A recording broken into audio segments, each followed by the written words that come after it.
that she had to move out of her mother's place, no matter what. No more lame excuses. Move it or lose it, girl. Move on. Move on. Move on with your life. She had completely lost track of how long she'd been drowning in the shower, holding the empty beer bottle at her side, rubbing the cool glass against her thigh. Despair junkie, she muttered to herself. That's really pitiful. She'd been in the shower long enough to finish the Smith twitch anyway and get thirsty for another one. Thirsty for something. She'd successfully avoided thinking about the Goldberg boy for a while, but not really. How could she? Little Michael Goldberg. Jessie Flanagan had gotten good at forgetting over the past few years, though. Avoiding pain at all costs. It was dumb to be in pain, if you could avoid it.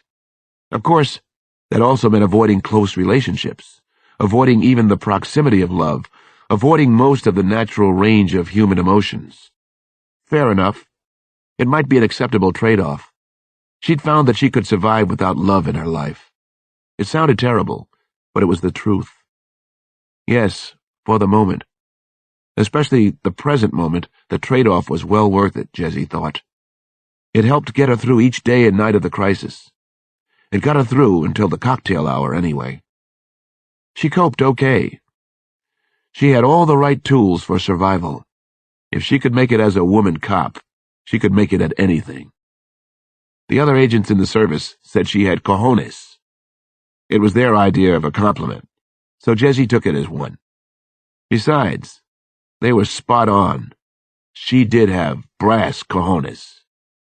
And the times she didn't, she was smart enough to fake it. At 1 o'clock in the morning, Jessie Flanagan had to take the BMW bike for a ride. She had to get out of the suffocating tiny apartment in Arlington. Had to.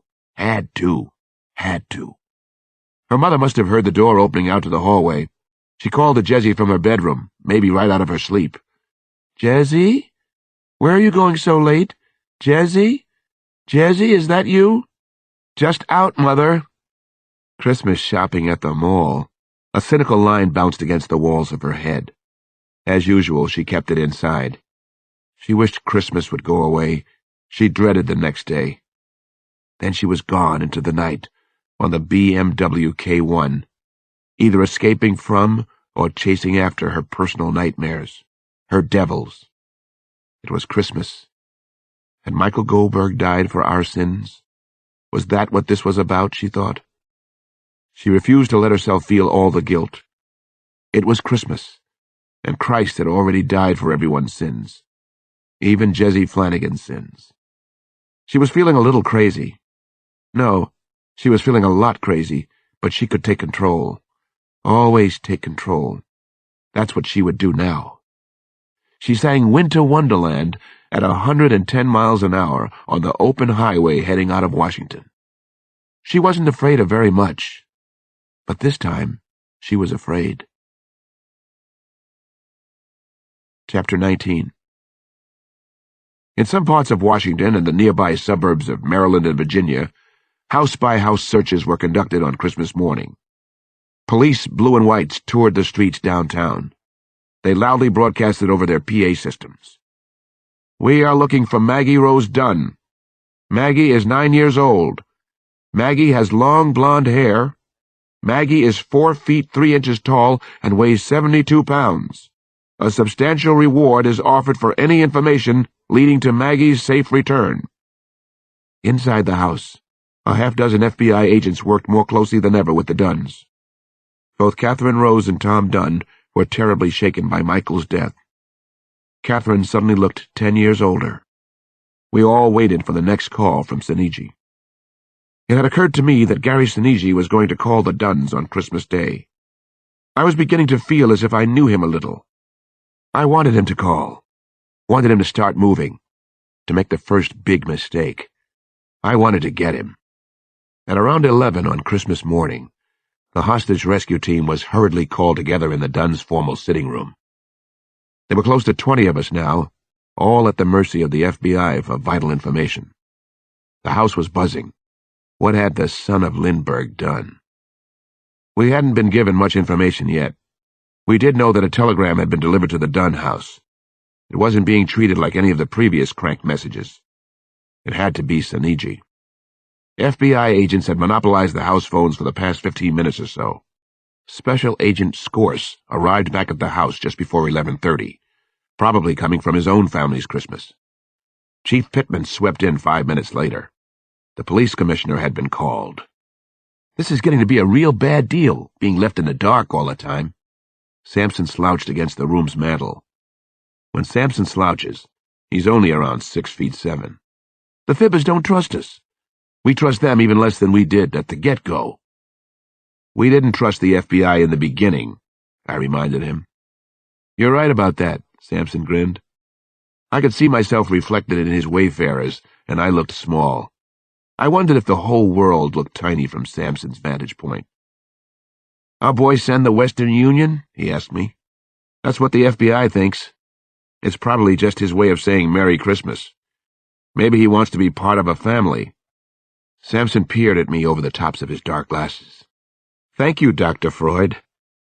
Agent Scorse was working his way to the front of the room. Along the way, he picked up Chief Pittman. They shook hands.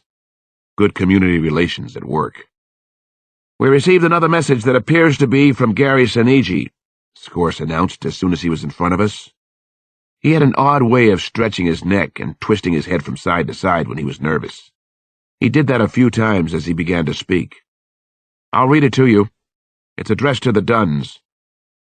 Dear Catherine and Tom, how about $10 million? 2 in cash, rest in negotiable securities and diamonds. In Miami Beach. MR doing fine so far. Trust me. Tomorrow's big day. Have a merry, son of L.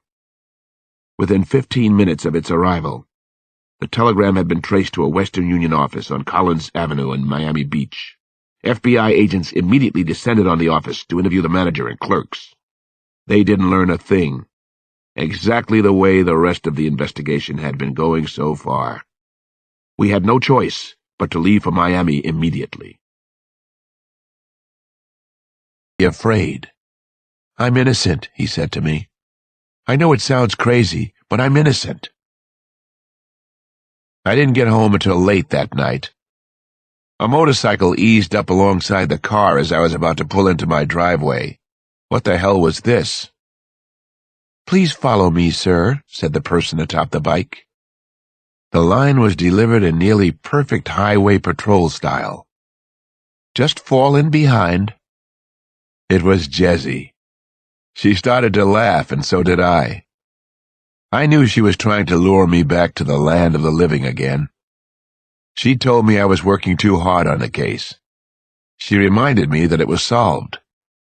I continued into the driveway and got out of the old Porsche.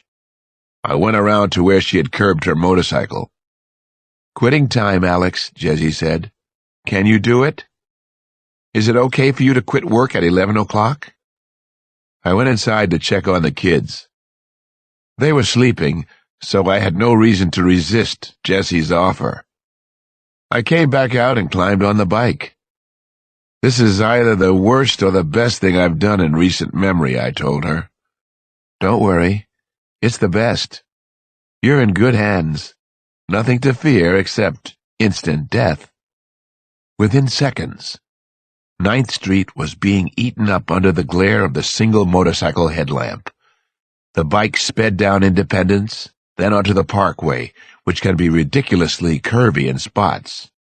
Jessie leaned into every curve, buzzing by passenger cars as if they were standing still. She definitely knew how to drive the bike. She wasn't a dilettante. As the landscape slashed past us, the electric wires overhead, and the roadway's dotted line just to the left of the bike's front wheel, I thought that she was doing at least 100, but I felt extraordinarily calm on the bike. I didn't know where we were going, and I didn't care. The kids were asleep. Nana was there. This was all part of the night's therapy. I could feel the cold air forcing itself back through every socket and aperture in my body.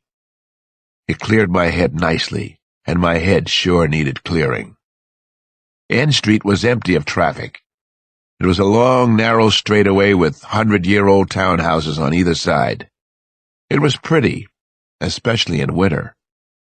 Gabled roofs crusted with snow, winking porch lights. Jesse opened the bike up again on the deserted street. 70, 90, 100.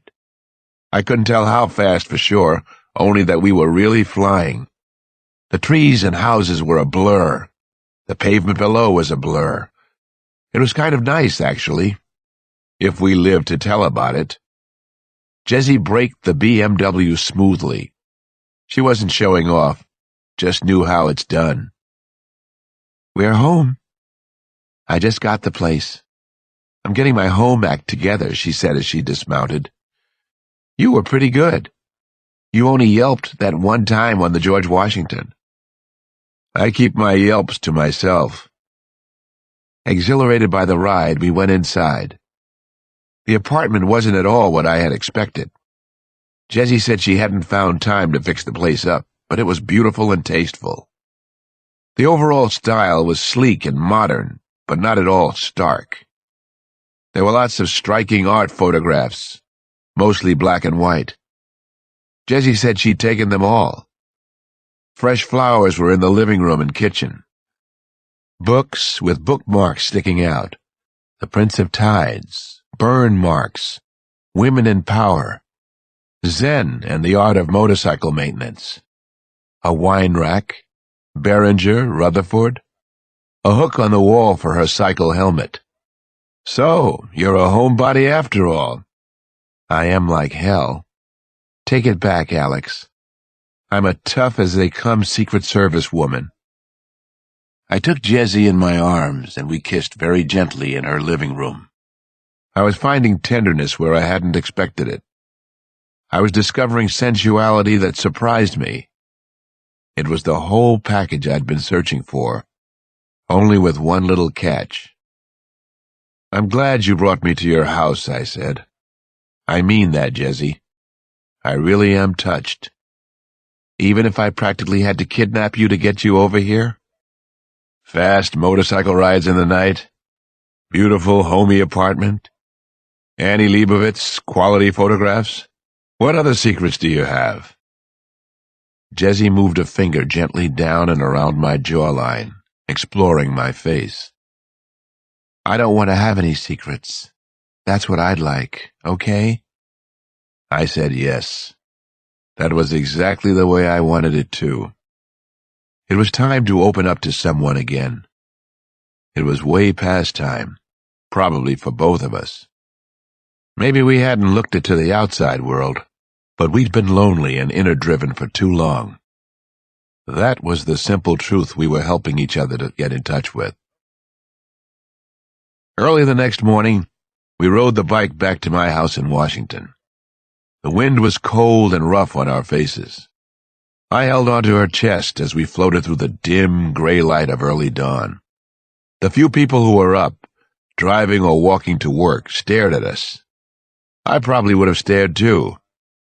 What a damn fine and handsome couple we were.